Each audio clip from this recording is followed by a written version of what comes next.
Hello. It's currently 11:36 p.m.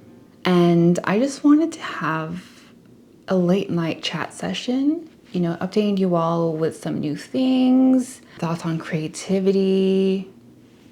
I'm going to talk a lot about journaling and stuff. So yeah, it's going to be a very casual video. Before I get into all the good stuff, I wanted to talk a little bit about what happened earlier because it was a very good life lesson. Basically, this is actually my second time trying to film this video. So what had happened was I had filmed the first video a couple nights ago around the same time, and I love the vibe. It's basically what I'm doing right now, but I had like my whole mic set up and everything. So the following day, I spent the whole day practically editing the video. Like I was so hyper focused on it. And then this morning, as I was completing it and about to export the video, long story short, that video was gone. I'm gonna be real with you, I ugly cried. I've never cried over video editing before. I don't know what came over me, but it was just so devastating to see all my hard work just disappear. If you're also on YouTube, you'd understand. Like, you spend so many hours just editing your video and then it just doesn't work out. It's nowhere to be found. But the good thing about my personality, when something goes wrong, my Pisces sun will cry her eyes out. She'll get emotional and whatnot. But my Sagittarius moon is very optimistic. And then my Taurus rising is very grounded, chill, cool, calm, and collected. And so my moon and rising sign come together and console my sun sign. And they're like, it's okay. We can re-record this. It will be 10 times better. And so that's how I'm like totally fine now. I'm here, I'm showing up. I'm sure there are people out there who struggle with this kind of thing where, you work so hard on something and it doesn't work out, or you lose a project and it's like everything went down the drain. But just know, you can always try again. I instantly thought of Aaliyah's song, R.I.P. Queen.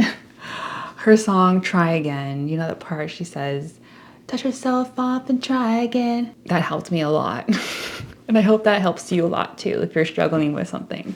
But anyway, that was my little story for today. So I have a whole list of things I want to get through in this video. As I'm doing that, I'm going to be organizing my drawers. The first time I filmed, I was organizing my stickers. So I won't be doing that right now, but I have other drawers with like all my stationery stuff that I want to organize. So as I'm organizing, I will be talking about some fun stuff. If you're new here, I'm an astrology girly, so I will be talking a lot about astrology throughout this video because I just love it so much.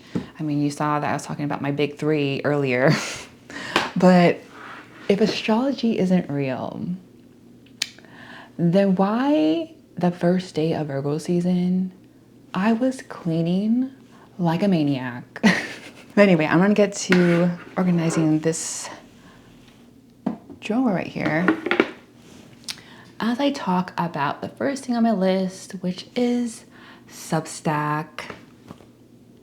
I'm really excited to share this one with you guys.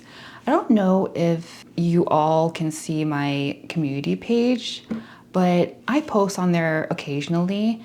And so when I launched my Substack, I shared it on there. So in case you haven't seen that, I wanted to share in this video. So Substack, if you are not familiar with Substack, it's basically like a newsletter. I used to have a newsletter with Flowdesk and it was a lot more intimate, but this one is slightly different. It feels more like a social media platform and a blogging platform all in one.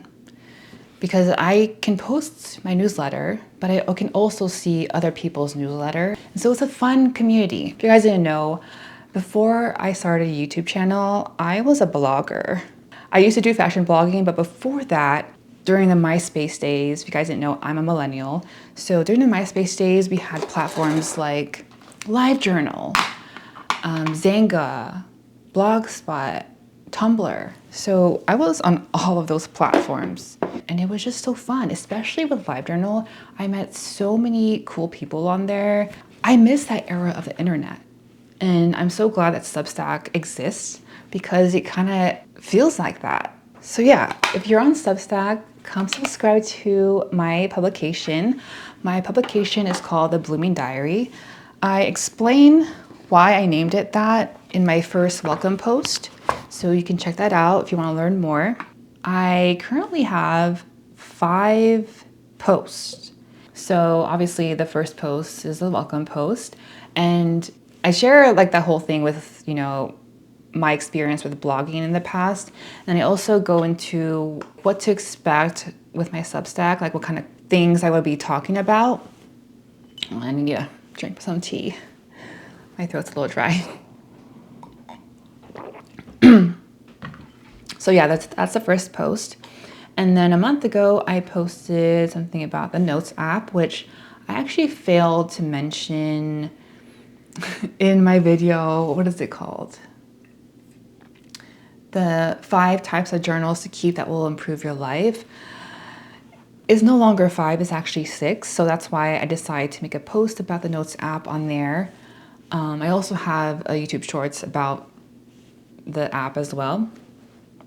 But yeah, so I talk about that. And then 3 weeks ago, I wrote a post called Comparison is Truly the Thief of Joy. And so in that post, I share a story from middle school and my experience with comparison back then.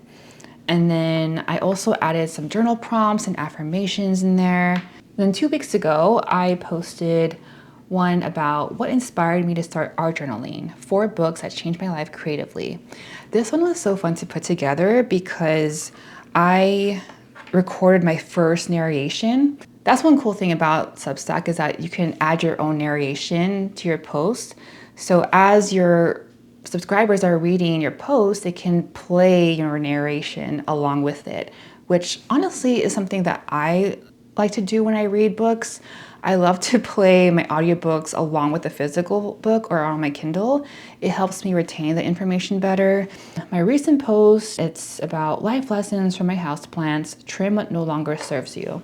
So yeah, I share random things like that, but I always make sure to add some creative elements into my posts. Like my recent one, in this post, I talk about my Monstera deliciosa, and so I shared an image of an old drawing of my Monstera. It's just been so fun and enjoyable for me. Such a great outlet. I'm not even focused on gaining subscribers. I'm sure that the more that I post, I will reach more people. But it's just more for me, I enjoy writing. I love just writing my thoughts down. I currently have several drafts right now, and I love to go through them, adding more detail, editing them, and it's just been really fulfilling for me. Eventually, I would love to have a paid membership. I want to take it a little slow though, because I don't want to make the same mistake I did when I had a Patreon. I actually had Patreon twice before, and I don't know how y'all do it because it's so hard for me to keep up, making content on there. I was often discouraged. It's a lot different with Substack though. I feel very comfortable. I feel like this is definitely the place for me. And so I want to make sure that whatever I decide to offer for my paid membership, that it's something that I can commit to. Once I do have a paid membership, I'll still have free posts. Oh, and one thing that I love about Substack is that they have this section called Notes. It's basically like a Twitter or a Threads, but for Substack. And so I make sure to post on Notes a few times a week because I noticed that when you post on Notes, you reach more people. And so I've been able to connect with people on there. I've been sharing some of my old like sketchbook pages. So I'll like snap quick photos of them and share them on my notes section. If you're interested, I'll leave a link to my Substack down below. Would love to have you guys there. So next thing is fountain pens. So I want to update you all on my fountain pen journey. And where is it? Oh, one's in here. So if you guys haven't seen my first fountain pen and my first impressions, I'll leave the video above for you, but I haven't bought any new fountain pens. I still have the two that I talked about in those videos. So let me put my washi tape here first. The first one is the Hongdian Black Forest fountain pen, and this is my everyday fountain pen. I use it for my personal art journal, as well as my morning pages, which if you're interested, this is the Hobonichi Hon, the A5, and I will be talking more about Hobonichi later on in this video. And this one is, what is this one? The Handbook Journal Co. Yeah, so I've been writing in these journals regularly. When did I make those videos? It was like maybe 4 or 5 months ago. I love how the pen glides on these pages. And it's crazy how much I've had to replenish the ink. I love the fact that I don't have to constantly buy a new pen every time I run out of ink. I mean, I still use ballpoint pens like the ones that I currently have, but this is my everyday pen. I'm glad it does well in the Hobonichi. If you guys know, the Hobonichi pages are very thin, so I was really surprised that it doesn't bleed through the pages. It doesn't feather either. I started writing in the Hobonichi with this pen, back in April. I didn't realize it was that long ago. I thought it was probably June. The first 4 months of writing in here, I was only using a regular, basic ballpoint pen from Target. And compared to the Hongdian, man, this is a lot more pigmented and my writing looks much neater. And then next is the Sailor Fooded Manin fountain pen. Now I'm gonna be honest with you guys. I haven't used this one since my last video, which is the Char's diary when I went to the beach. And I filmed that, I think in July. Yeah, July? But I wrote the actual date of when I went there in here. Yeah, I went to the beach in June, but I didn't film until July. So yeah, it's almost been a couple of months, like a month and a half since I've used it. And I noticed that since I haven't been using it often, the pen does get clogged. It doesn't bother me because I actually enjoy cleaning out the nib. I don't know, am I weird? But I love cleaning it out. It's hard to get used to the angle of the nib. But speaking of nib, I don't know what happened, but one day when I removed a cap, I noticed that the nib split. One side of the nib was bent forward and I was like, what happened? I don't know if it's because of the cap or I don't even think I dropped it or anything. So I don't know how that happened, but I thought I had to buy a completely new one. Thankfully, I was able to fix it with my little pliers. I put it back in place. I really need to practice with this for sure. Like I said in that video, I love the line variation. It's just I need to really practice holding it at a certain angle. But yeah, so that's my update on these fountain pens. Next, my new Canon photo printer. Hold on, let me put this back.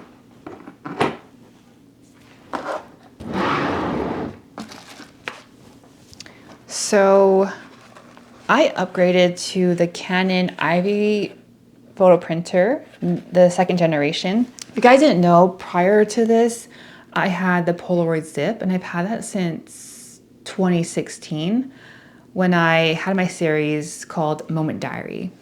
So it's been good all these years. I just wanted to upgrade. I can only compare this to the Polaroid Zip because that's all I've ever had.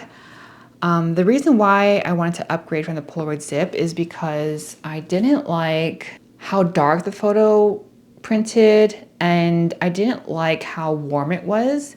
It often would print out, especially with selfies, like the skin would look very pink and orange, which I don't like.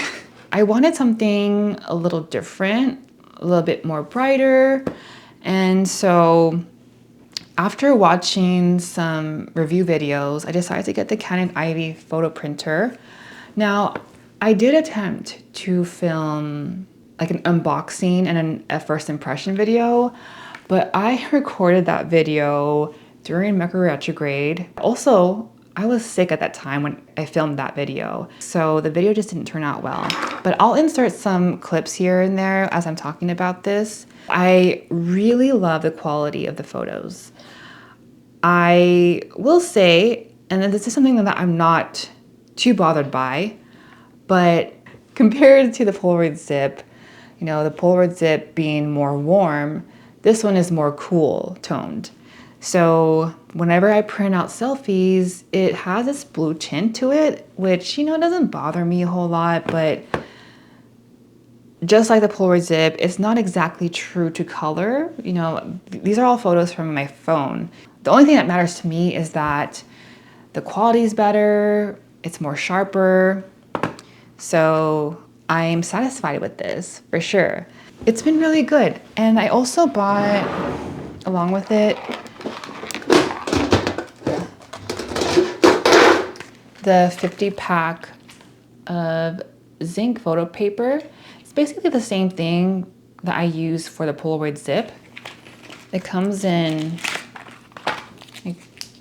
a pack of 10 photo sheets. And I love the fact that with their app, you can create collages.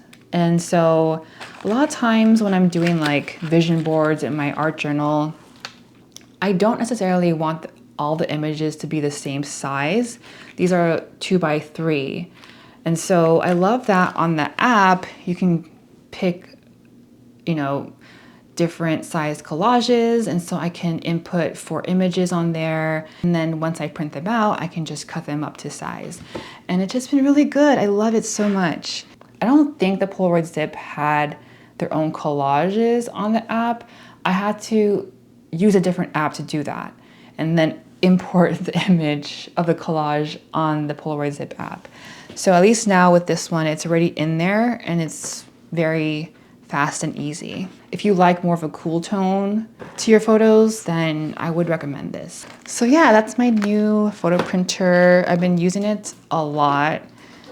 I think I used like 2 packs of photo paper already. If you guys didn't know, these mini photo printers, they don't require ink. And that's why they call the photo papers zinc, which is 0 ink.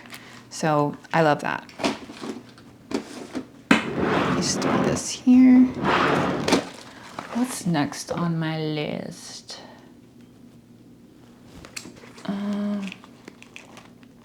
Oh, Mercury Retrograde. I wanted to talk about this because during Mercury Retrograde, I have been doing a lot of journaling. Let me look on Google. It's hard for me to explain. Retrograde. So it says Mercury retrograde is an optical illusion that occurs when the planet Mercury appears to move backwards across the sky. So Mercury retrograde happens at least 3 to 4 times a year for 3 weeks. And so this past one, what were the dates? August 5th to the 28th. So it's already done, thank goodness. If you guys didn't know, Mercury is the planet of communication. So around that time, there's a lot of miscommunication. There's a lot of technical issues. And if you're traveling around Mercury retrograde, there tends to be delays, which I've experienced a few times. Some things that have occurred for me is problems with editing, horribly slow Wi-Fi, not being able to talk properly. I was often tongue-tied during those 3 weeks, which was so frustrating. That's why I didn't really film any long-form videos during that time. Over the years, I've learned to navigate Mercury retrograde very easily now. It's funny because around Mercury retrograde, there's so many astrologers that come out and they're like, it's Mercury retrograde, so if you have something to say, if you feel like arguing, don't. Zip it. Keep it to yourself, or better yet, journal about it. I always make sure that during that time, I don't spend all my free time on social media. I always make sure during those 3 weeks that I focus on other things on my free time, like reading or journaling, for example. Like, look how far I've gotten in my personal art journal. I've been doing a lot of journaling. I've been answering a lot of different journal prompts, mainly inner child healing. I've been creating new vision boards, and it's just been so fun to just have that alone time for myself.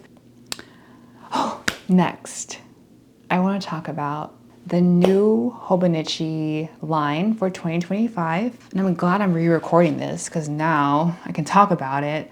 A couple hours ago, I ordered my new Hobonichi.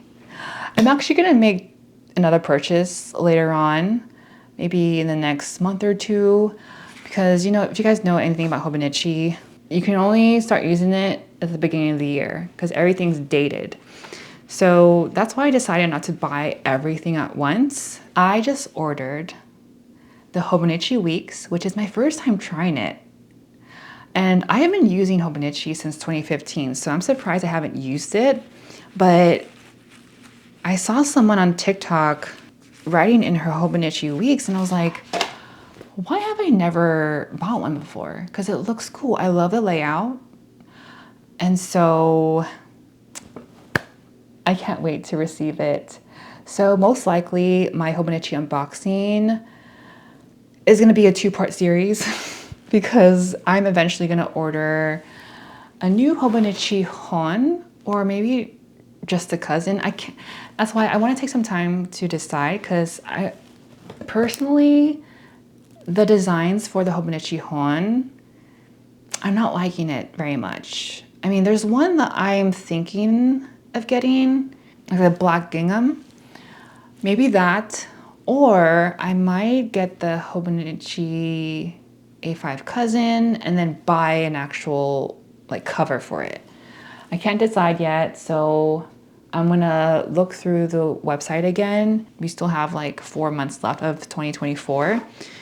And I don't wanna just stare at it the whole time.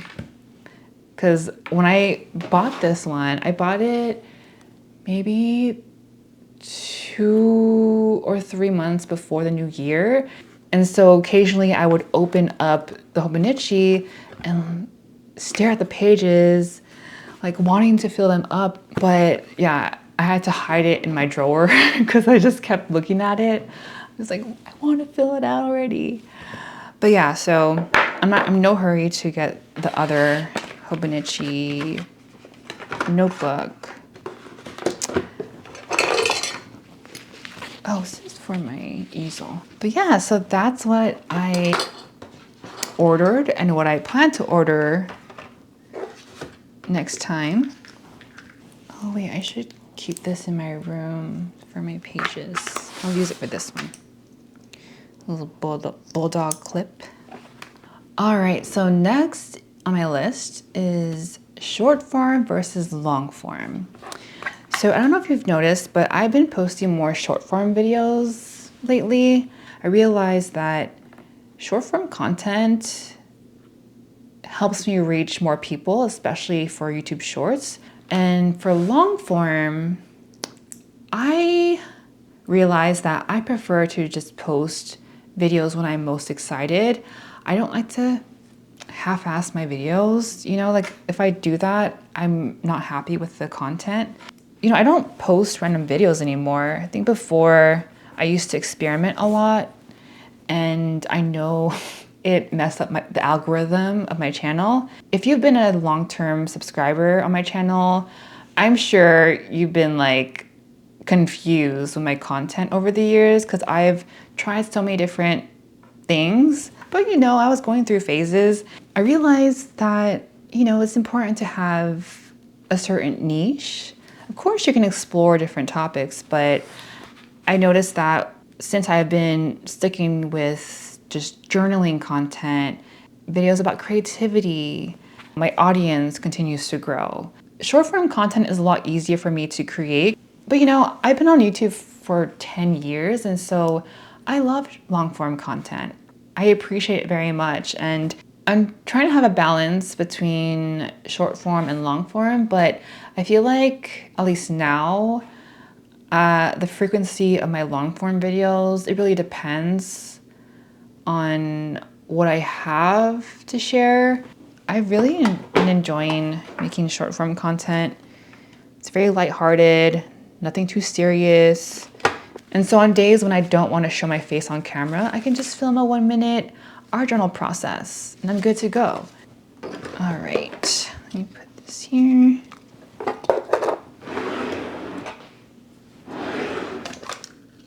I got this from, I think, Blick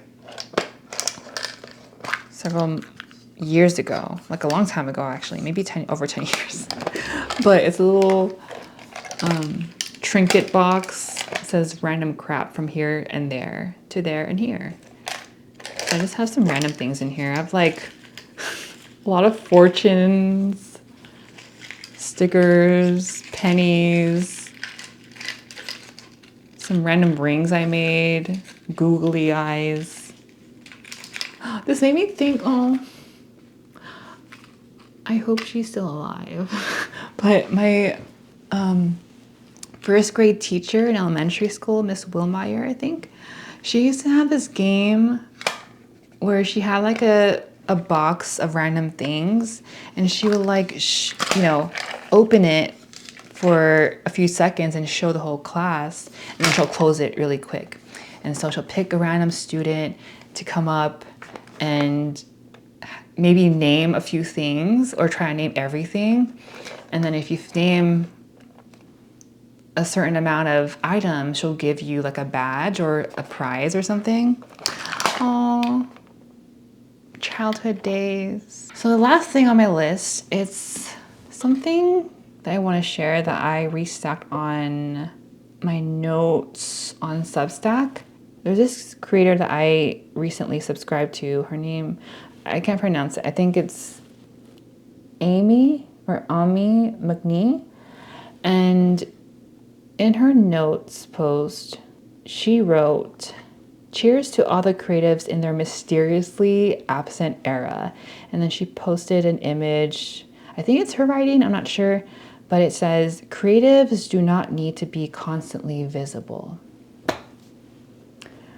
Now, ain't that the truth? Because, like y'all know, I'm an introvert. I'm an INFJ. I'm someone who values her alone time. I love being in solitude. I love my own company. And so this resonates with me 1000%. And you know, in this day and age with social media, technology, like so many people and so many artists, like we feel the need to be content creators or influencers as well. And as an artist, it's so exhausting. Back then, it was a lot harder for me. You know, I felt like I had to constantly post, you know, videos every Thursday at this time. Also, when I was on Instagram, I felt like I had to post my art specifically just for Instagram, and I had to post every week. And thankfully, I don't have Instagram anymore. I'm not gonna get into that. I'm sure you guys are tired of me talking about my now hate relationship with Instagram. if you're a creative, just know that you don't always have to show up online. Take some time for yourself. If it gets overwhelming, you don't need to be present on your social media.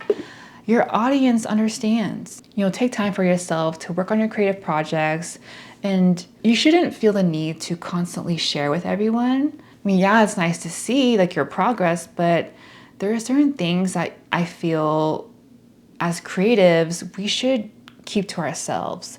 Whatever you think is valuable and sacred to you, you don't have to constantly share it with the world. If it's exhausting, don't force yourself. It's so important for artists and creatives to be in solitude, to spend time by ourselves.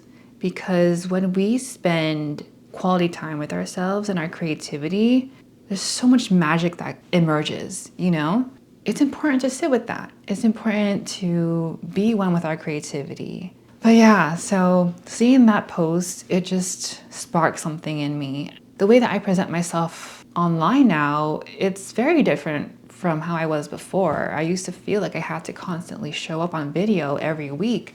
But now it's I feel so content, at peace, happy. I feel free. I feel like there's this weight that I was able to shed off of me because I'm posting when I'm most excited and not posting just to please other people, I think it's important to really listen to your gut, to your intuition, and know when to post and when to just take time for yourself. That's all I have to share today. I hope you've been enjoying my journaling content. If you are thinking of journaling and you don't know where to start, definitely check out my older videos, 5 different types of journals to keep to improve your life. And I also have an updated one on my YouTube shorts where it's 6 different types of journals to keep. So check those out. I am thinking of creating a series where I share different journaling ideas, especially for those of you who are new to journaling and don't know where to start. So if you want me to post those types of videos, give this video a thumbs up. Let me know in the comments if you have any ideas. That is it. I'm going to continue organizing this a little bit and then I'm going to get ready for bed. I can't believe I'm wide awake. I took magnesium earlier. I hope you enjoy these chatty videos. If you want me to do more, let me know. I really love the vibe of filming and chatting late at night because honestly, my mind is constantly racing. But anyway, good night, good morning, wherever you are. And I will see you all in the next one. Bye.